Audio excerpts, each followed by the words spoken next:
like to have a natural organic reaction. So I haven't seen what the verdict is, even though it's out. And a lot of you have seen the verdict. So let me see it. The attorneys are present with Mr. Miu. 12 jurors are in the courtroom. Mr. Ashland, I understand you are the foreperson. Correct. Did your jury reach a verdict? Yeah.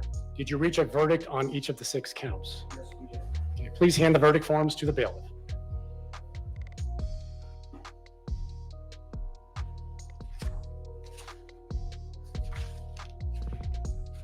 Okay, 6 counts.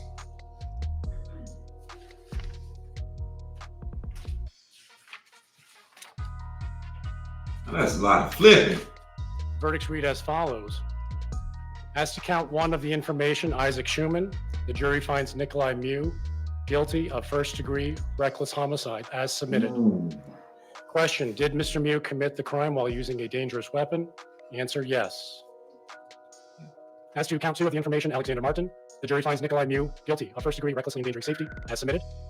Did Mr. Miu commit the crime while using a dangerous weapon? Answer, yes. As to count 3 of the information, Dante Carlson, the jury finds Nicolae Miu guilty of first-degree recklessly endangering safety as submitted. This is a case that has these type of circumstances, but it's not convoluted by race. Because if the guy who was filming, the black guy with the dreads, if he had been the one that got stabbed and killed, and then it'll be a push from the black sector of things, maybe other minorities too, saying, hey, man, yeah, you better find him guilty, because it's been a lot of people saying that this guy, that's self-defense. But you couldn't say it's because of racism this time. So you got to see firsthand how some First Amendment gun right advocates, stand your ground advocates, you see how they really could still push, even though it's a white young man that lost his life, and another thing about this whole case and situation, it took me going through the trial and actually listening to the testimony. Once I found out that the hit to the lady preceded the stabbing and the pulling out of the knife, I knew right then he was the aggressor, and he should not have gotten that self-defense. Because one, if you're in, self-defense is I'm in fear of bodily harm myself. To me, even though I feel like sometimes, in most cases, the use of the deadly weapon should match the threat, right? But a lot of people don't see that. They got messing with them. They got a gun. They pull it out. They shoot him down. Stand your ground. You know what I'm saying? Even though he didn't have a gun. A lot of people feel like that's still fair game. But yeah, I think it should match up to some degree. Now, I understand you can't let somebody take your gun. If you got a gun and you're pointing and somebody's still coming, you can't allow a person to take your gun. But in this situation, the hit preceded the him being pushed down into the water and him being struck himself. And if you're in a bad area, and you're in fear of your life, the last thing you're gonna do, even if a woman comes screaming at you the last thing you're gonna do is hit her. If he was his car had broke down, ran hot, and he was looking for something that fell off his car, like he said he was looking for his phone, he was looking for something, and they were messing with him in the hood, and it was a girl that came out there, I would have been shocked if he hit her, because he know if he hit her and then her brother, her boyfriend, her dad, everybody, it's all kind of men that can come. And it's even bystanders that come in the aid of a female being struck by a man, especially a big man, but a man, period.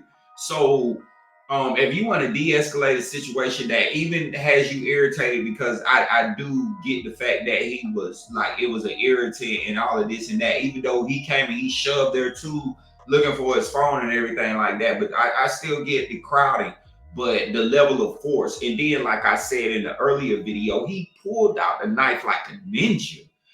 He need to menace that thing. He need to have that thing out like this, but hey, stay back, get back. And I believe people would have got back. I believe the threat of the knife would have been the deterrent he needed and he was looking for.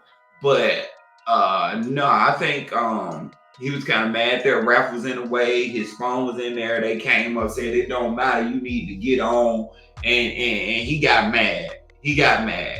They asked him why didn't he put up the knife. He said, "Oh, I just happen to still have it in my pocket." So the court really looking at him like, I mean the jury. They're really looking at him like, man, you out there, you the only one out there in the water running around with a knife in your pocket, man, ready to cut some folks up. You know what I'm saying? Like that's why they asked him, why didn't you put it back in the car? But like I said, he was irritated, he got mad, and he struck the woman. And let me ask y'all a general question. If you have usually when somebody strikes somebody, like especially like a woman, you ready to back it up with something. You remember on Boys in the Hood, some of you might not, but you remember Boys in the Hood when Ice Cube told that girl, man, shut up, B. And then he knows she with some dudes. They ain't gonna let him just, he had a gun on him, and he was like, because he knew, something comes with that. Anytime you disrespect somebody's woman, something comes with that. So with him punching a woman, man, you ready for the smoke. You sending it up there. And everybody knows that. If you're around a woman and she's around a whole bunch of guys that she's familiar with, that she knows, if you strike her as a man, you got to answer to all them dudes out there, all those males out there. And if he knows he has a knife on him, yeah, he was ready for the smoke, and he knew he was prepared for the smoke, and he was going to take it there. To me, it's just like having a gun on you, and nobody know you got the gun, and you go and you do something like punch somebody's wife, and then you turn around and the smoke coming because you just punch somebody's mom, sister, or whatever. The smoke coming from the brothers, the boyfriend, whatever, and then you pull out the gun out of nowhere, blah blah blah blah blah, or you shoot through a hoodie or something. You never pulled the gun out and said, get back, and gave nobody a chance to say, he got a gun, he got a knife. You know what I'm saying? I think as soon as that call went out, that he got a knife call, man, I think that would have been the deterrent that was needed to not go around gutting people like fish, man. You know what I'm saying? Like the dad said, man, she ran into him, oh, he hit me in the eye, and then next thing you know, he got two boys leaking, one holding the other one together, and he leaking. Like, it was chaos out there, man. That you could tell them was just some young kids like that. I think if he was facing some dudes who probably wasn't supposed to be out there rapping, as he would say, like some super dreaded up, not like the dude on the camera, but some dreaded up dudes out Compton or somewhere crazy that just happened to be in Wisconsin. Just, I don't know what they would have been doing out there, but they just happened to be out there, man. He could tell they teared it up, they smoking it loud. And he see them coming, man. And he felt like, man, them dudes might have been strapped up, tooled up. Man, I think he would have kept that knife in his pocket. Even if he didn't think they were strapped up, I think he would have kept that knife in his pocket.